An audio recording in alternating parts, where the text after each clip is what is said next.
Welcome to Live365 Support, where we help you with your broadcast journey.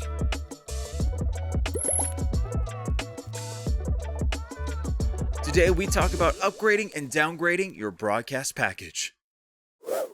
Need to upgrade or downgrade your broadcast package here on Live365? In this quick video, we'll be walking you through both options step by step. To upgrade your current broadcast package plan, start by logging into your Live365 Dashboard. Once you do, look to the left-hand side of the navigational sidebar and go down to where it says Billing. Once you do, it'll take you to a brand new page where you'll be given the option to change package. Click on the button and then choose your new broadcast package. Once you do, click on Next. Review your order, then process your payment to finalize the upgrade. Once completed, your billing system will be updated automatically, and your future invoices will reflect the new change to your broadcast package. Now, to downgrade your broadcast package, the process is a little different.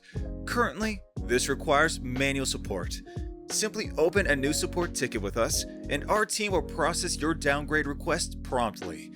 We may reach out to confirm your package choice and provide details on what will change with your new subscription. We may also need to review to make sure that your station meets the requirements of that downgrade, such as making sure that your TLH is in the limit of the new package you want to change to. If your station's current TLH is way above the limit of the broadcast package you want to downgrade to, then we regrettably have to deny the downgrade.